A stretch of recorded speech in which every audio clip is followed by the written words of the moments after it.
রাব্বুল আলামিন বলেন, যখনই মুমিনেরা কোরআনের তেলাওয়াত শুনবে, কোরআনের তেলাওয়াত করবে, তখনই মুমিনদের ঈমান বেড়ে যাবে। মোবাইলের ব্যাটারি যখন লো হয়ে যায়, চার্জ কমে যায়, সঙ্গে সঙ্গে যদি আপনি চার্জে লাগিয়ে দেন, ব্যাটারি চার্জ থেকে লো থেকে ব্যাটারি ফুল হয়ে যাবে। তো ঈমানদার মানুষদের ঈমান যদি কোনো সময় কমে যায় বা ঈমান থাকা অবস্থায় যদি কোরআনের তেলাওয়াত শুনে, ব্যাখ্যা বিশ্লেষণ শুনে, তাহলে মুমিনদের ঈমান বেড়ে যাবে। এই জন্যে রাসূল বলছেন, ঈমান বাড়ে এবং ঈমান কমে। ঈমানদার মানুষ যখন গুনাহের কাজে লিপ্ত হয়ে যায়, পাপ করে ফেলে দেয়, তখন ঈমানদার ব্যক্তির ঈমান কমে যায়। আর ঈমানদার ব্যক্তি ঈমানি অবস্থায় নেকির কাজ যদি আরো বেশি করে করে, তার ঈমান বেড়ে যায়। আল্লাহ রাব্বুল আলামিন বলেন, ওয়াইযা তুলিয়াত আলাইহিম আয়াতুহু যাদাতুহুম ঈমানা। আল্লাহ রাব্বুল আলামিন বলেন, মুমিনেরা যখনই কোরআনের তেলাওয়াত করবে, কোরআনের তেলাওয়াত শুনবে, শোনার পরে পরে মুমিনদের ঈমান বেড়ে যাবে। আজকের বক্তব্য শোনার পরে মনের ভিতরে যদি ঈমানি চেতনায় ঈমানি উদ্দীপনা যদি আপনার বেড়ে যায়, পরকালীন চিন্তা যদি আপনার বেড়ে যায়, তাহলে জেনে নিতে হবে আজকের বক্তব্য শোনার পরে, কোরআনের তাফসীর শোনার পরে যদি ঈমানি উদ্দীপনা চেতনা যদি বেড়ে যায়, তাহলে জেনে নেবেন এই মুমিনের বৈশিষ্ট্য 2 নম্বর গুণ আপনার ভিতরে বিদ্যমান রয়েছে। রাসূল বলছেন, ঈমান বাড়ে এবং ঈমান কমে। ঈমান কেমন বাড়ে? যত দিনের কাজ করবেন, যত নসিহতের কাজ করবেন, যত আপনি পরকালীন চিন্তা বেশি বেশি করে করবেন, তত আপনার ঈমান বাড়বে, ঈমান বাড়বে। এত ঈমানের এমন একটা জায়গায় পৌঁছে যাবেন, সেই দিনই আল্লাহ রাব্বুল আলামিন আপনাকে পাক্কা ঈমানদারের টাইটেল আসমান থেকে ঘোষণা করবেন। এবার আল্লাহ রাব্বুল আলামিন বলছেন, 3 নম্বর বৈশিষ্ট্য মুমিনের হলো ওয়া আলা রাব্বিহিম ইয়াতাওয়াক্কালুন। আল্লাহ রাব্বুল আলামিন বলেন, মুমিনের 3 নম্বর বৈশিষ্ট্য হলো, মুমিনদের কোনো সমস্যা আসতে পারে, মানুষ হিসেবে সমস্যা হতেই পারে। মুমিনরা যখন কোনো সমস্যায় পড়বে, মুমিনেরা যখন কোনো বিপদে পড়বে, ওই বিপদ থেকে উদ্ধারের মালিক কাউকে মনে করবে না, উদ্ধারের জন্য কারো কাছে ছুটে যাবে না। সেই সময় বিপদ থেকে উদ্ধারের মালিক একমাত্র আল্লাহকেই মনে করবে, ভরসা কারোর উপরে রাখবে না, কিন্তু ভরসা একমাত্র আল্লাহর উপরেই রাখবে। কিভাবে ভরসা রাখতে হয় একটা ছোট্ট করে ঘটনা আপনাদেরকে শুনিয়ে দিই। আল্লাহর নবী জনাবে মুহাম্মদুর রাসূলুল্লাহ সাল্লাল্লাহু আলাইহি ওয়াসাল্লাম মক্কাতুল মুকাররমা থেকে যেই দিন মদিনায় হিজরত করলেন, কাফেরদের যন্ত্রণায় অত্যাচারে জর্জরিত হয়ে যেই দিন বিশ্ব নবী জনাবে মুহাম্মদুর রাসূলুল্লাহ সাল্লাল্লাহু আলাইহি ওয়াসাল্লাম মক্কা থেকে মদিনায় যাবেন, এমতো অবস্থায় বেঈমানরা চতুর্দিক থেকে নবীজির বাড়িটাকে ঘেরাও করে নিয়েছে। এবার নবীজিকে পেলে তারা টুকরা টুকরা করে দিবে। এমতো অবস্থায় জিবরাইলকে আল্লাহ বলছেন, জিবরাইল রে, সিচুয়েশন বড় কঠিন ও খারাপ হয়ে গেছে, তাড়াতাড়ি চলে যাও আমার প্রিয় নবীর কাছে। জিবরাইল এসে বলছেন, আসসালামু আলাইকা ইয়া রাসূলুল্লাহ, হে আল্লাহর নবী, আপনি আমার সালাম গ্রহণ করুন, আর আপনি তাড়াতাড়ি এই মুহূর্তে রেডি হয়ে যান, প্রস্তুতি গ্রহণ করুন, মক্কা ছেড়ে আপনাকে এই মুহূর্তে মদিনায় পাড়ি দিতে হবে। জিবরাইল বলছেন, ইয়া রাসূলুল্লাহ, ইয়া হাবিবাল্লাহ, আবু জাহেলের দলবল আপনার বাড়িটাকে এমন ভাবে ঘেরাও করে নিয়েছে, আপনাকে মারার অপেক্ষায় তারা দাঁড়িয়ে আছে, পেলেই তারা মেরে দেবে।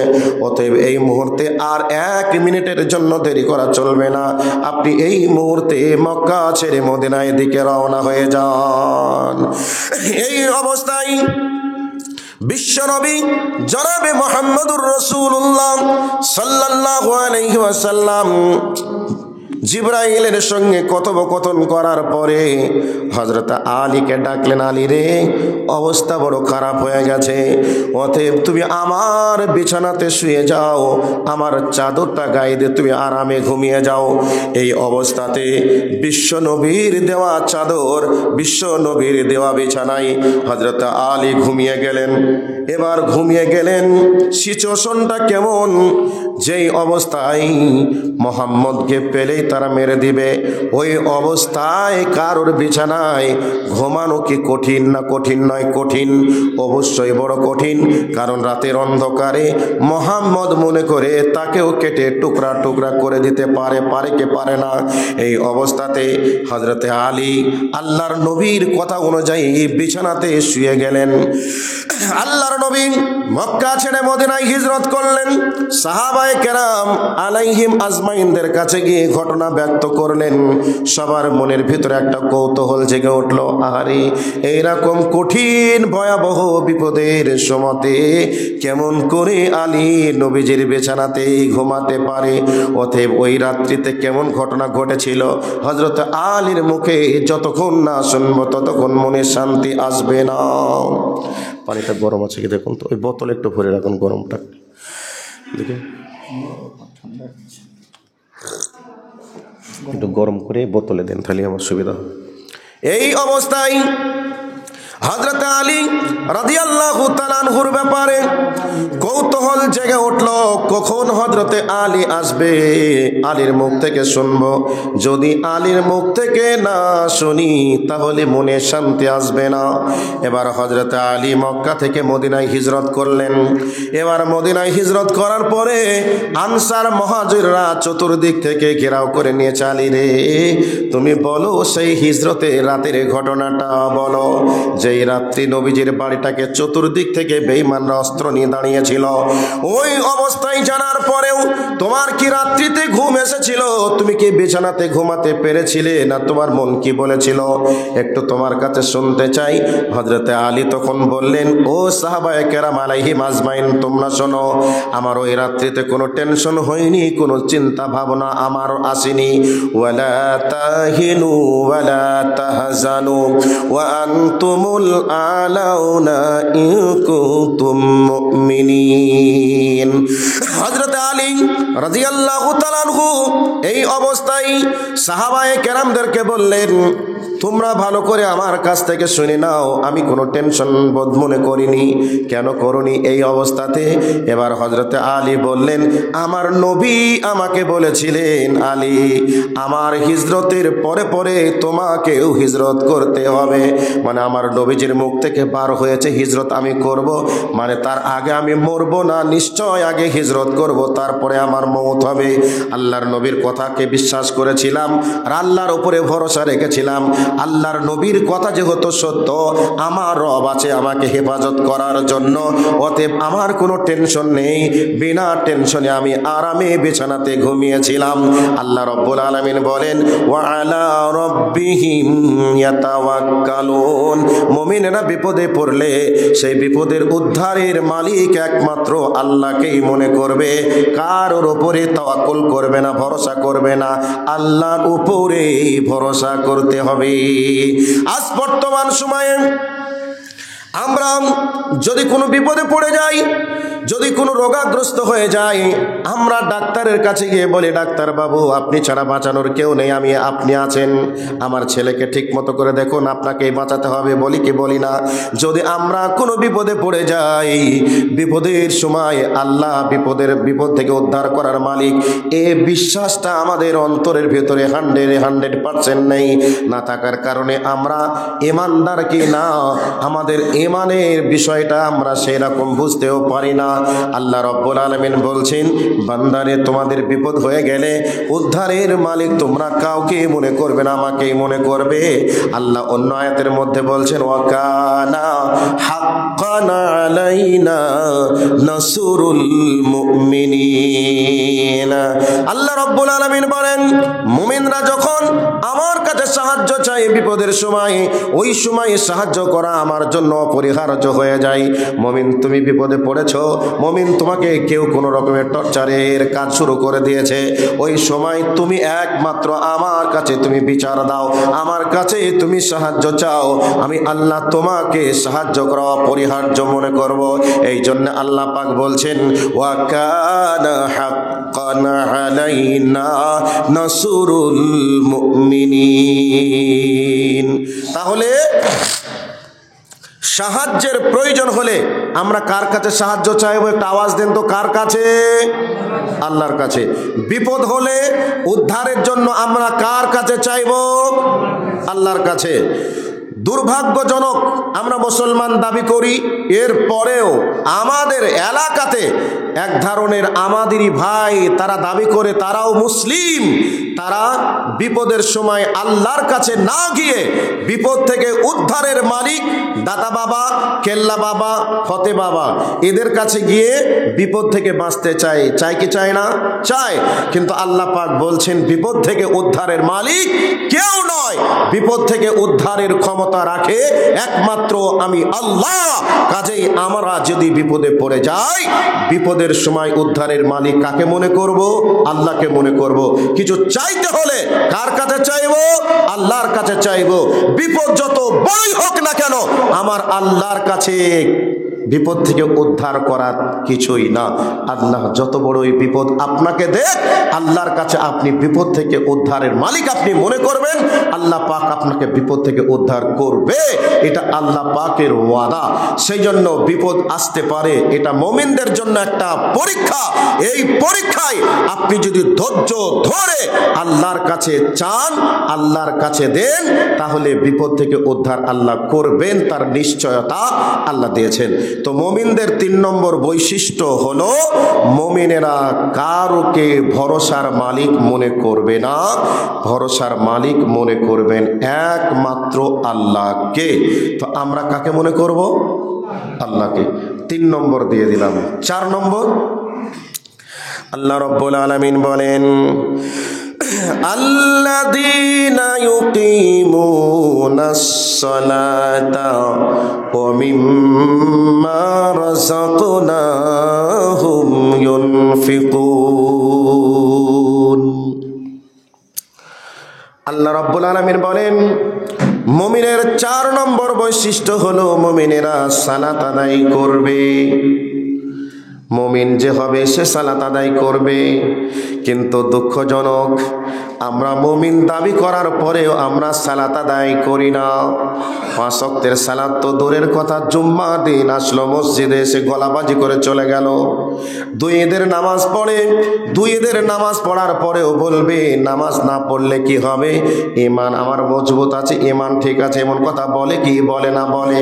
কিন্তু আমার আল্লাহ বলছেন তোমাকে মুমিন হতে গেলে সালাত আদায় করতে হবে। আল্লাযীনা ইউকিমুনাস সালাতা, মুমিনেরা 4 নম্বর, মুমিনদের 4 নম্বর বৈশিষ্ট্য হলো মুমিনেরা সালাত আদায় করবে। একটু এ বিষয়ে এটা ডিসকাস না করলে বোঝানো যাবে না।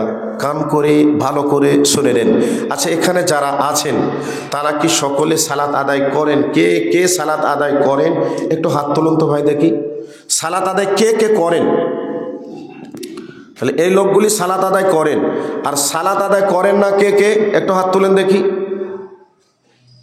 তাহলে এক কথায় এখানে যারা উপস্থিত সকলে সালাত আদায় করেন, তাই তো? তাই তো? আচ্ছা, যদি সালাত আদায় করেন তাহলে আলহামদুলিল্লাহ। সালাত আদায় যদি করেন আলহামদুলিল্লাহ, তবে এই সালাত আদায়কারীদের জন্য আল্লাহ পাক একটা জাহান্নামকে রিজার্ভ করে রেখেছেন। এবার বেনামাজি যারা আছে তারা বলবে এতক্ষণ পরে মৌলভী সাহেব লাইনে এসেছে, আমাদের পক্ষে একটা কথা বলেছে। তো আল্লাহ পাক নামাজিদের জন্যই বলেছেন জান্নাত, আবার নামাজিদের জন্যও বলছেন যে জাহান্নাম একটা রিজার্ভ তাদের জন্য। সেই নামাজি কারা, এ বিষয়ে একটু ট্রিটমেন্ট করি, তাই না?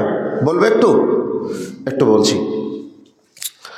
তাহলে মুমিনের 4 নম্বর বৈশিষ্ট্য হচ্ছে সালাত আদায় করা।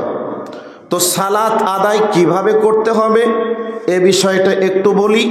আর যদি সালাত আদায় সঠিক হয়ে যায় তাহলে আপনার আমার জন্য জান্নাত। আর সালাত যদি ঠিক মতো না হয়, সালাত আদায় করার পরেও আল্লাহ পাক বলছেন ফাওয়াইলুল লিল মুসাল্লিন। তো সর্বপ্রথম নামাজ পড়ার পরেও জাহান্নামে কারা যাবে, তাদের রোগ কি, এ বিষয়ে একটু বলি। আল্লাহ পাক বলছেন ফাওয়াইলুল লিল মুসাল্লিন আল্লাযীনা হুম আন সালাতিহিম সাহুন। আল্লাহ রাব্বুল আলামিন বলেন, ওয়াইল নামক জাহান্নামটা মুসল্লিদের জন্য, যে মুসল্লিদের জন্য রিজার্ভ রয়েছে। তাহলে ওয়াইল জাহান্নামে অন্য কেউ যাবে না, ওয়াইল জাহান্নামে যাবে যারা মুসল্লি, যারা নামাজি, তারাই যাবে। এবার কোন নামাজি? আল্লাহ পাক বলছেন আল্লাযীনা হুম আন সালাতিহিম সাহুন। ওই সমস্ত নামাজিরা জাহান্নামে যাবে যে সমস্ত নামাজিরা তাদের নামাজের ব্যাপারে উদাসীনতা রাখে। নামাজের ব্যাপারে উদাসীন বলতে তার কেরাতের ব্যাপারে, রুকুর ব্যাপারে, তার কিয়ামের ব্যাপারে এবং টাইমের ব্যাপারে উদাসীন থাকে। এই ধরনের নামাজের জন্য ওয়াইল নামক জাহান্নাম। এবার নামাজের টাইমের ব্যাপারটা একটু বলে দেই। আল্লাহ রাব্বুল আলামিন বলেন, ইন্নাস সালাতা কানাত আলাল মুমিনিনা কিতাবাম মাওকুতা। জোরে বলুন আল্লাহু আকবার। আল্লাহ রাব্বুল আলামিন বলেন, নিশ্চয় আমি আল্লাহ মুমিনদের জন্য নামাজের সময় নির্ধারণ করেছি। তাহলে নামাজের টাইমটা নির্ধারণ কার পক্ষ থেকে? আল্লাহর পক্ষ থেকে। আমার নবী বলছেন, আস-সালাতু লিওয়াক্তিহা, নামাজের জন্য সময় নির্ধারণ করা হয়েছে।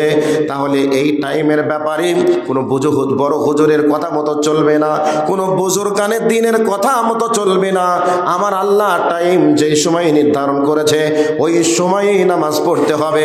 আমার রাসূল যেভাবে সময় নির্ধারণ করেছেন সেই সময়ের উপরেই নামাজ পড়তে হবে। তাহলে সময়ের গুরুত্ব আপনাকে রাখতে হবে।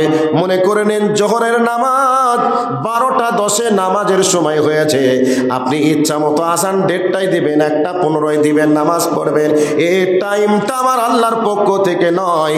এবার বলবেন বুঝবো কি করে? একটু বলে দিই। যখন দেখবেন একটা মানুষের ছায়া, একটা মানুষ যত বড়, ওই ছায়াটা যত বড় হয়েছে, এটা যখন দেখে নেবেন তখন জেনে নেবেন আসরের নামাজের সময় হয়ে গেছে। জোহরের নামাজের সময় কি করে হয়েছে বুঝবেন যখন দেখবেন সূর্য পূর্ব আকাশ থেকে বা পূর্ব দিক থেকে পশ্চিম দিকে একটু ঝুঁকে গেছে, তখনই জানবেন জোহরের সময় হয়ে গেছে। তাহলে এইরকম ভাবে সূর্য যখন পশ্চিম দিকে ঢুলে যাবে জোহরের সময় হয়েছে। যখন ছায়াটা একটা মানুষ যদি 3 হাত হয়, 4 হাত হয়, তাহলে ঠিক ছায়াটা যদি 4 হাত হয়ে যায় তখন জানবেন আসরের নামাজের সময় হয়েছে। এরকম ভাবে মানদণ্ড দেওয়া আছে। এবার বলবেন এভাবে কিভাবে হিসাব আসলো? তদানীন্তন সময়ে রসুলের জামানাতে ঘড়ি ছিল না, তাহলে কি করে সময়ের নির্ধারণ করা হয়েছে? বল্লমকে পুঁতে রাখা হতো, জমিনের উপরে বল্লমকে পুঁতে রাখা হতো, সূর্যকে দেখা হতো। বল্লমটা যখন, ছায়াটা যখন বল্লম বরাবর হয়ে গেছে তখন আসরের নামাজের টাইম হয়ে গেছে। নবীজিকে বলা হয়েছে এটাই হলো আপনার উম্মতের নামাজের টাইম। পূর্ব আকাশ থেকে সূর্য যখন পশ্চিম আকাশে যখন ঢলে যাবে তখনই তোমাদের জন্য জোহরের নামাজের সময়। তাহলে এবার এই টাইমটা কখন আসে ঘড়ির সঙ্গে মিলিয়ে বিদ্বানরা দেখেছেন এখন বর্তমান সময়ে জোহরের নামাজের টাইম কখন আসবে তার বর্ণনা এবার টাইম অনুযায়ী সিলেক্টেড করা হয়েছে কখন জোহরের নামাজের টাইম আসবে। এভাবে করে যদি আপনি মিলিয়ে যদি ক্যালেন্ডারের সঙ্গে টাইম টেবিলের সঙ্গে যদি দেখে নেন তাহলে দেখবেন আউয়াল ওয়াক্তে টাইমের সময়গুলোকে নির্ধারণ করা হয়েছে। আর আমাদের সমাজে এক ধরনের মানুষ বসবাস করে, তারা সেকেন্ড টাইমে তারা নামাজের টাইমকে নির্ধারণ করেছে। অতএব আল্লাহ বলছেন ইন্নাস সালাতা কানাত আলাল মুমিনিনা কিতাবাম মাওকুতা, আমি আল্লাহ মুমিনদের জন্য সময় নির্ধারণ করে দিলাম। তাহলে যে টাইমে আল্লাহ নামাজের টাইম নির্ধারণ করেছেন আপনি ওই টাইমটাকে নিজের ইচ্ছা অনুযায়ী টাইমটাকে আপনি নিচের দিকে নামিয়ে দিলেন, তাহলে আল্লাহর এই কোরআনের সঙ্গে বিরোধিতা করা হলো কি হলো না? একটু মিলিয়ে কথা বলুন। অবশ্যই হলো। তাহলে একটা কথা আপনাকে মাথায় রেখে নিতে হবে, যেই টাইমে যেই নামাজকে আল্লাহ রাব্বুল আলামিন নির্ধারণ করেছেন ওই টাইমের ভিতরেই নামাজ আপনাকে পড়তে হবে। তাহলে টাইমের ব্যাপারের কথা কথাটা বলে দিলাম। 2 নম্বর হলো আপনাকে তেলাওয়াত কিভাবে করতে হবে, তেলাওয়াতের বিশুদ্ধতা লাগবে। কোরআন অবতীর্ণের পিছনে 4টা শর্ত রয়েছে। 1 নম্বর শর্ত হলো বিশুদ্ধ তেলাওয়াত আপনাকে শিখতে হবে। নাম্বার 2 বিশুদ্ধ অর্থ আপনাকে জানতে হবে। নাম্বার 3 অর্থ অনুযায়ী আপনাকে আমল করতে হবে। 4 নম্বর হলো অর্থ অনুযায়ী আমল আপনাকে করতে হবে, আমল অনুযায়ী আপনাকে দাওয়াত দিতে হবে। 1 নম্বর বিশুদ্ধ তেলাওয়াত, 2 নম্বর বিশুদ্ধ অর্থ, 3 নম্বর আপনাকে অর্থ অনুযায়ী আমল, আর 4 নম্বর অর্থ আমল অনুযায়ী মানুষকে দাওয়াত। এবার আপনারা বলবেন মাওলানা সাহেব আমরা কি করে তেলাওয়াত শিখব? আপনি যখন নামাজ পড়েন, নামাজে কিভাবে তেলাওয়াত করেন? আপনার তেলাওয়াতের শুদ্ধতা নেই। এবার যদি শুদ্ধতা না থাকে তাহলে কেমন করে আপনার নামাজ চলবে? আর আপনি যদি নামাজের টাইমের উপরে গুরুত্ব না দেন তাহলে কিভাবে বা নামাজ আপনার হবে? এই ব্যাপারে আপনাকে ছোট্ট ছোট্ট করে কয়েকটা পয়েন্ট দিয়ে দিচ্ছে, ভালো করে শুনে নেন। আল্লাহর নবী জনাবে মুহাম্মদুর রাসূলুল্লাহ সাল্লাল্লাহু আলাইহি ওয়াসাল্লামকে নামাজের ব্যাপারে পূর্ণাঙ্গ ট্রেনিং দেওয়া হয়েছিল। আল্লাহর পক্ষ থেকে জিবরাইল এসেছিলেন, আর জিবরাইল এসে নবীজিকে পূর্ণাঙ্গ নামাজের স্ট্রাকচারকে শিখিয়েছিলেন। এভাবে তোমাকে নামাজ পড়তে হবে, এই টাইমে নামাজ পড়তে হবে, পূর্ণাঙ্গ ডিটেল শিক্ষা আল্লাহর নবীকে জিবরাইল দিয়েছিলেন। এবার আপনাকে বলি নামাজটা কিভাবে পড়বেন, নামাজের তেলাওয়াতকে সঠিকভাবে করার চেষ্টা করবেন। নামাজের কিয়ামের হালাত কেমন হবে, দাঁড়িয়ে আপনাকে কিভাবে থাকতে হবে, দাঁড়ানোর নিয়মটা আপনাকে জেনে নিতে হবে। আপনার রুকুটা কেমন হবে, রুকুর নিয়ম কেমন হবে, এটা আপনাকে জানা লাগবে। এবার সাজদাতে কেমন হবে, সাজদার নিয়ম আছে, সাজদার নিয়মটা আপনাকে জানতে হবে। এবার আপনি বলবেন মাওলানা আমরা জানবো কি করে? এবার আপনাকে একটা হাদিস বলে দেই। নবীজি বলছেন সাল্লু কামা রাআইতুমুনি উসাল্লি, উম্মতের দল তোমরা নামাজ সেইভাবে পড়ো যেভাবে আমাকে তোমরা নামাজ পড়তে দেখেছ। তাহলে রসুল তো আমাদের কাছে নেই, রসুল দুনিয়ার বুকে বিদ্যমান নেই, তাহলে এবার কিভাবে রসুলকে দেখবো, নামাজ কিভাবে পড়েছেন? এই জন্য রসুল বলেছেন তারাকতু ফীকুম আমরাইন, আমি রসুল তোমাদের কাছে আমি আমার জীবন বিধানকে হাদিসকে রেখে গেলাম। সেই হাদিসের ভিতরে বিদ্যমান রয়েছে রসুল কিভাবে নামাজ পড়েছে, তার ডিটেলস পুঙ্খানুপুঙ্খ রূপে বর্ণনা, তার ব্যাখ্যা বিশ্লেষণ দেওয়া রয়েছে। এবার আপনারা বলবেন যে মাওলানা সাহেব এগুলি কি আমরা এত পড়তে পারবো গো? ভাইয়া আপনি একটা কৃষক মানুষ, বয়স 70, এরপরেও কোন সময়ে কোন ধান লাগালে ফলন বেশি হবে, কোন সার জমিতে দিলে ফসল বেশি হবে, এ ব্যাপারে আপনার জ্ঞান থাকলেও আপনি আরও কারোর সঙ্গে পরামর্শ নিয়ে আপনি আবাদ করার চেষ্টা করেন। করেন কি করেন? একটু ভেবে চিন্তে বলুন তো ভাই, করেন কি করেন না? করেন। ছেলেকে যখন টিউশন পড়তে দিবেন, তো ছেলেকে যখন টিউশন পড়তে আপনি দিবেন, কোন মাস্টার ভালো খোঁজ নিয়ে আপনি ছেলেকে টিউশন পড়তে দেন কি দেন না? কোন স্কুলে ভালো পড়াশোনা হচ্ছে সেই স্কুলের খোঁজ নিয়ে আপনি ছেলেকে স্কুলে ভর্তি করেন। তাহলে যেই নামাজ আপনাকে জান্নাতে নিয়ে যাবে সেই নামাজের ব্যাপারে আপনাকে কারোর কাছ থেকে ট্রেনিং নিতে হবে কি হবে না একটু বলুন। কোন লেখকের বই শুদ্ধ সেই লেখকের বই পড়ে আমার নামাজটা শুদ্ধ করার চেষ্টা আমাকে করতে হবে কি হবে না? হবে। আমরা কি পারি? ইমাম সাহেব আমাদেরকে যদি একটু নামাজের ট্রেনিংটা দিতে চায়, ইমাম যদি বলে এভাবে নয় ভাই, এভাবে, চাচা এভাবে নয় এইভাবে, তো ইমাম সাহেবকে আমরা ধমক দেখ ভারী 2 দিন ইমামতি করতে এসে আমাকে আবার ট্রেনিং দিচ্ছে, এই ধরনের কথা বলে ইমামদেরকে ধমক দেওয়া হয় কি হয় না? আপনাদের এলাকার কথা বলছি, সব জায়গার কথা বলছি। তো রুকু কেমন হবে, সাজদা কেমন হবে, 2 সিজদার মাঝে কি হবে, তাশাহুদের বৈঠক কেমন হবে, সালামের বৈঠক কেমন হবে, দোয়াগুলি কিভাবে বলতে হবে, এ ব্যাপারে পূর্ণাঙ্গ হাদিসের বর্ণনা রয়েছে। এগুলি আমাদেরকে জানতে হবে কি হবে না? অবশ্যই হবে। আমরা জানার ব্যাপারে উদাসীনতা।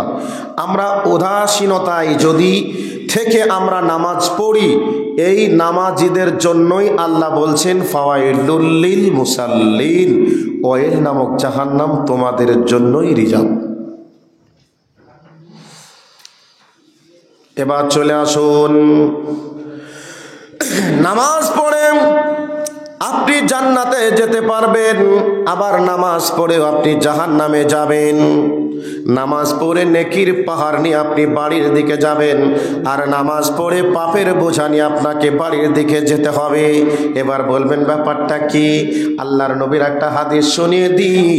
নবীজি বলছেন, যে ব্যক্তি কিরাত শুদ্ধ করে করলো, কিয়াম সুন্দর মতো করে করলো, রুকু সাজদা ভালো মতো করে করলো, ওই ব্যক্তির জন্য নবীজি বলছেন ওই ব্যক্তির নামাজ কিয়ামতের মাঠে জান্নাতে যাওয়ার জন্য দলিল হয়ে যাবে, সার্টিফিকেট হয়ে যাবে, অন্ধকারে আলো প্রদান করবে, তার নামাজ তার জন্য আল্লাহর কাছে সুপারিশ করবে। এবার নামাজ যখন কমপ্লিট হবে দুনিয়া থেকে, নামাজ যখন আপনি কমপ্লিট করবেন, নামাজ কমপ্লিট করার পরে পরে আকাশের দিকে জোনাকি পোকার মতো একটা পোকা আকাশের দিকে আলো দিতে দিতে দিতে দিতে উড়ে যাবে, আর আল্লাহর কাছে আপনার জন্য দোয়া করবে, হাফাজাকাল্লাহু কামা হাফাজাতনি। আল্লাহকে বলবে, আল্লাহ ওই ব্যক্তিকে তুমি হেফাজত করো, সঠিকভাবে রাখো, ওই ব্যক্তি আমাকে যেভাবে সঠিকভাবে আদায় করেছে। তাহলে নামাজ তার জন্য দোয়া করবে, আল্লাহ গো তাকে তুমি সহি সালামতে রাখো, যেভাবে ওই ব্যক্তি আমাকে সহি সালামতে রেখেছে। তাহলে তার নামাজ তার জন্য দোয়া করবে, আর ওই নামাজের জন্য কিয়ামতের ময়দানে জান্নাতে যাওয়ার দলিল হয়ে যাবে। আর যে ব্যক্তি রুকু সাজদা কিয়ামকে ঠিক মতো করে করবে না, ওই ব্যক্তির নামাজ যখন শেষ হবে আকাশের দিকে পোকাটা উড়ে যাবে, আর আলো দিবে না, আর ওর জন্য বলবে, আল্লাহ গো ওকে তুমি ধ্বংস করো, যেভাবে ও আমাকে ধ্বংস করেছে। কিয়ামতের ময়দানে তার নামাজ তার জান্নাতে যাওয়ার সার্টিফিকেট হবে না, অন্ধকারে তার নামাজ তাকে আলো দিতেও পারবে না। তাহলে আমরা যারা নামাজি, নামাজ পড়ার পরেও যদি পাপ হয়ে যায়, তাহলে তাদের কপাল ভালো না কপাল খারাপ? অবশ্যই কপাল খারাপ। আর যাদের কপাল ভালো, নামাজ পড়ার পরে যাদের নামাজ, তার জন্য আল্লাহর কাছে দোয়া রাখে, কিয়ামতের ময়দানে জান্নাতের সার্টিফিকেট প্রদান করবে, সেই ব্যক্তির কপাল ভালো হয়ে যাবে। ওই ব্যক্তির জন্য আমি আপনাদেরকে বলতে চাই, ভাইরা আমার, বন্ধুরে আমার, বাবাজি আমার, আপনারা যেহেতু নামাজ পড়তে এসেছেন, নামাজ পড়েন, সেহেতু আপনাদের মসজিদে ইমাম আছে, ইমামের কাছে বসে বসে একটা ট্রেনিং আপনাকে নিতে হবে। মাওলানা আপনি পূর্ণাঙ্গ নামাজের স্ট্রাকচারটা কেমন হবে, ট্রেনিংটা আমাদেরকে দেন। আর ইমাম যেভাবে ট্রেনিং দেবে, ওই ট্রেনিং অনুযায়ী আপনাকে নামাজ পড়া লাগবে। আর যদি নামাজ সেভাবে পড়েন, তাহলে আল্লাহর জান্নাতে যাওয়া যাবে। বর্তমান সময়ে আমরা সব জায়গায় ধৈর্য ধরি, নামাজের ব্যাপারে ধৈর্য ধরতে চাই না। নামাজে দাঁড়িয়ে ইমাম সাহেব 10 মিনিটের জায়গায় ফজরের নামাজ যদি 12 মিনিট হয়ে যায়, পেছন থেকে সিগন্যাল দেয়, আর নামাজ পড়ার পরে ইমামকে বলবে এত দেরি করলে কি সম্ভব হবে, এমন কথা অনেক জায়গায় বলে।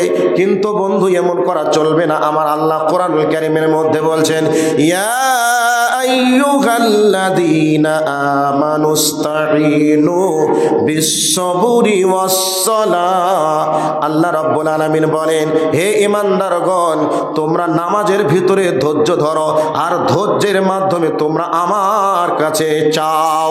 এবার কি চাইবেন একটু বলবো, এবার কি চাইবেন, কিভাবে চাইবেন, তার নীতিমালাটা আপনাকে বলে দেব। তাহলে নামাজের ভিতরে ধৈর্য ধরতে হবে, আর ধৈর্যের মাধ্যমে আল্লাহর কাছে চাইতে হবে। বন্ধুরে, একটা উদাহরণ আপনাকে দিয়ে দিই।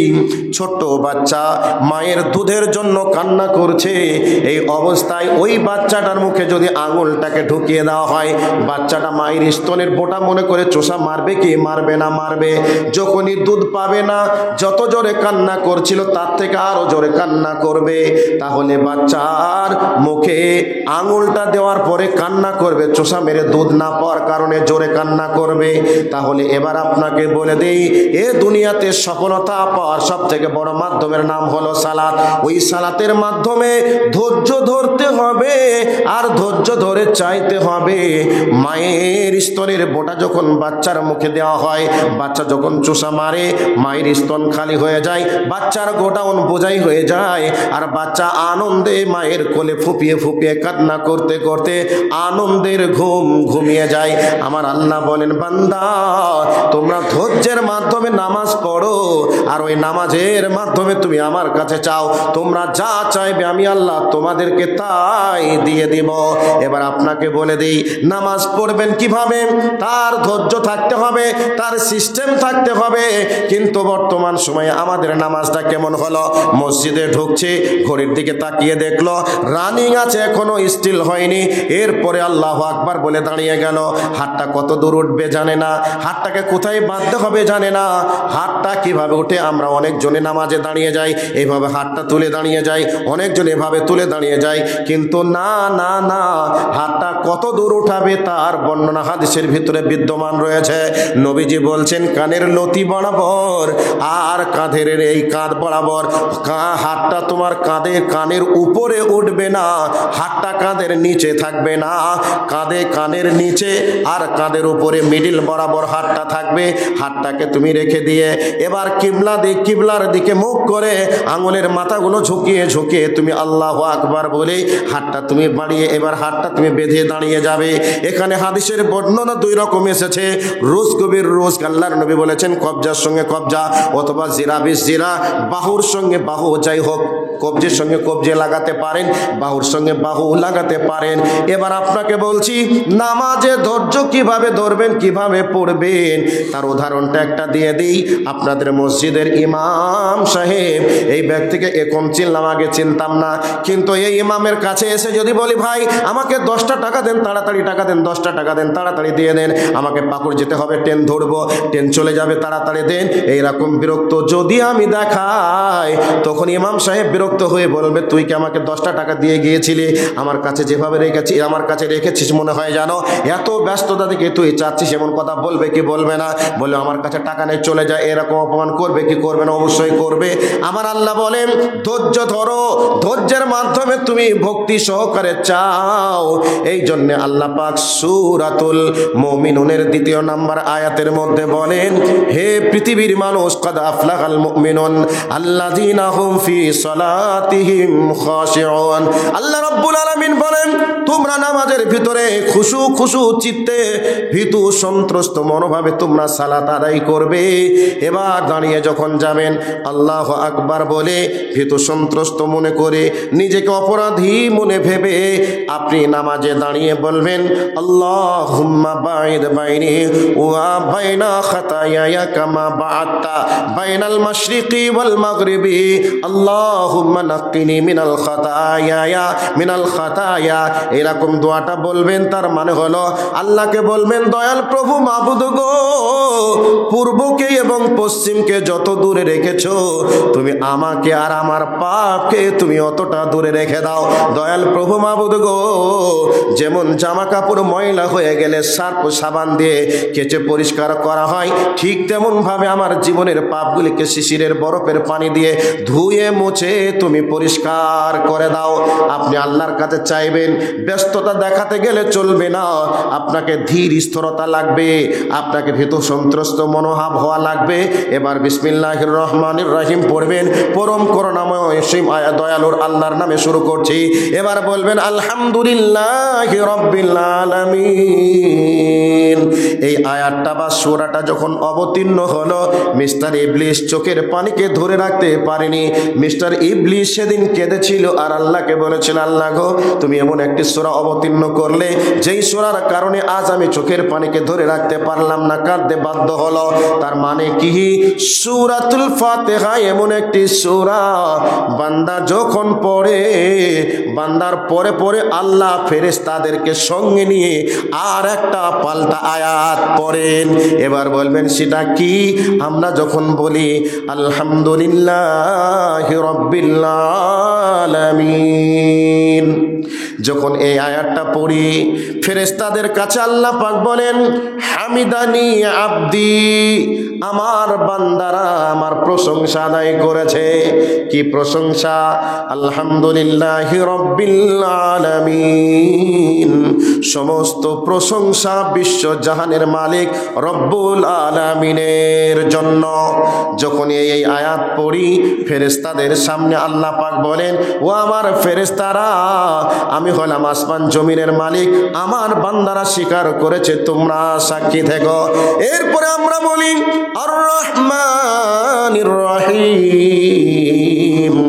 এবার ফেরেশতাদের সামনে আমাদের রব পড়েন, আসনা আলাইয়া আব্দি আর রহমানির রহিম, পরম করুণাময় অসীম দয়ালু। এটা যখন পড়ি ফেরেশতাদেরকে বলে, হে আমার ফেরেশতারা, আমার বান্দারা স্বীকার করেছে আমি হলাম পরম করুণাময় অসীম দয়ালু। এরপরে এবার বলি মালিক ইয়াউমিদ্দিন। ফেরেশতাদেরকে আল্লাহ পাক বলেন, আমার ফেরেশতারা শোনো, মান জাদ্দানি আব্দি, আমার বান্দারা স্বীকার করেছে আমি হলাম কিয়ামত দিবসের মালিক। বিরক্ত হচ্ছেন কেউ? বিরক্ত হচ্ছেন না তো? যদি বলেন বিরক্ত হচ্ছেন তাহলে আমি আলাদা করে বলবো। তো আল্লাহ পাক বলছেন যে ফেরেশতাদেরকে বলেন যে ফেরেশতারা আমার বান্দারা স্বীকার করেছে আমি হলাম কিয়ামত দিবসের মালিক। আমার বান্দারা কি দেখেছে যে কিয়ামতের দিন, কিয়ামতের ময়দান কি দেখেছে? দেখেনি। কিন্তু আমি কোরআনে বলেছি আমার বান্দারা পড়েছে, আমার বান্দারা পড়েছে, নবীজির কথাকে বিশ্বাস রেখে তারা স্বীকারোক্তি দিচ্ছে, কাজেই তোমরা সাক্ষী থেকো। এরপরে আমরা কি বলি? ইয়্যাকা না'বুদু ওয়া ইয়্যাকা নাস্তাঈন। আমরা আল্লাহকে বলছি, আল্লাহ আমরা কেবলই তোমারই ইবাদত করি, তোমারই কাছে সাহায্য চাই।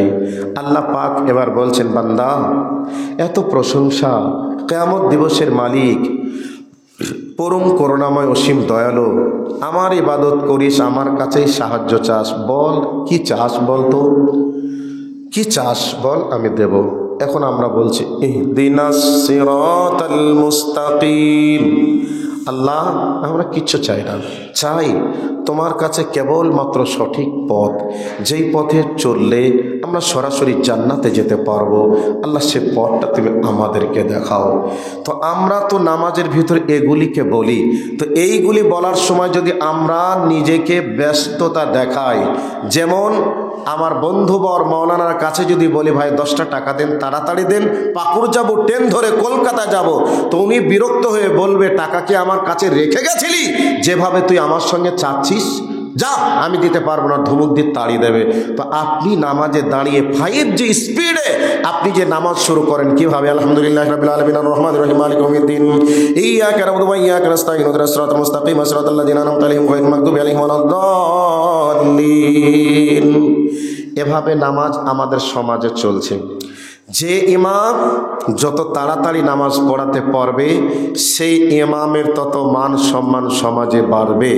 যে ইমাম যত তাড়াতাড়ি নামাজ শেষ করতে পারবে সেই ইমামের প্রমোশন তত বাড়বে।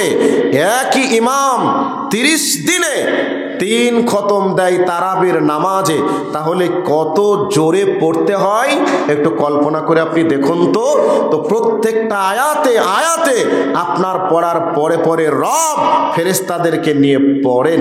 তো আপনি যখন এই স্পিডে পড়বেন তখন ফেরেশতাদের সঙ্গে আল্লাহ কি পড়বেন, উত্তর দিবেন কি করে? সম্ভব হবে? এবার চলে আসুন, বলবেন আল্লাহ দিলেই হবে।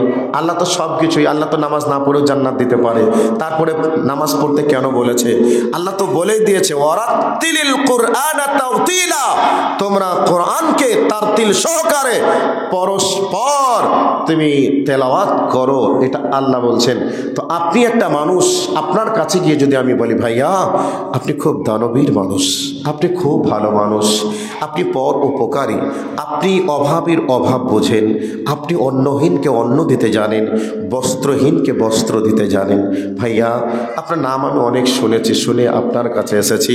আমার মেয়ের বিয়েতে আপনি 5টা টাকা দেন না, এ কথা যদি বলি মানুষ ফিরিয়ে দেবে না 5টা টাকার জায়গায় 2 টাকা দেবে? দেবে কি দেবে না? দেবে না? যদি নাও দেয় তবু বলবে ভাই আমার কাছে আজকে নেই, আপনি অন্য দিন আসেন, এ কথা বলবে কি বলবে না? যদি নাও দেয় আপনাকে ধমক দিয়ে তাড়িয়ে কমপক্ষে দেবে না। সেই জন্য নামাজ যখন পড়বেন, নামাজের ভিতরে খুশু থাকবে, ভীতু সন্ত্রস্ত মনোভাব থাকা লাগবে, নামাজের টাইমের ব্যাপারে গুরুত্ব থাকা লাগবে, নামাজের ভিতরে আপনার মনোযোগ থাকা লাগবে। প্র্যাকটিক্যাল ইমামের সঙ্গে আপনাদের শিখে নামাজ পড়া লাগবে। যদি আপনারা নামাজ এভাবে পড়েন তাহলে নামাজ আপনার জন্য দোয়া করবে, আর ওই নামাজ আপনাকে জান্নাতে পৌঁছে দেবে। আর আপনি যদি ইচ্ছা অনুযায়ী নামাজ পড়েন, দেখা দেখে যদি আপনি শিখে নামাজ পড়েন, অনন্তকাল নামাজ পড়ে যাবেন। নামাজ পড়ার পরেও একটা নামাজ, একটা রুকু, একটা সাজদা আল্লাহর দরবারে কবুল হবে না, মাথা ঠুকাই বেকার হবে, বরং এই নামাজ আপনাকে জাহান্নামে নিয়ে চলে যাবে। কাজেই আপনাদের কাছে অনুরোধ, মুমিনের 4 নম্বর বৈশিষ্ট্য হলো মুমিনেরা সালাত আদায় করবে। সালাত আদায় করলেই হবে না, কিভাবে সালাত আদায় করতে হবে তার বিষয়টা আমি অগচ্ছিতভাবে কয়েকটা পয়েন্টের উপরে কথা বলার চেষ্টা করেছি। কাজেই আমাদেরকে সঠিক রূপে সঠিকভাবে সালাত আদায় করতে হবে। বলুন ইনশাআল্লাহ।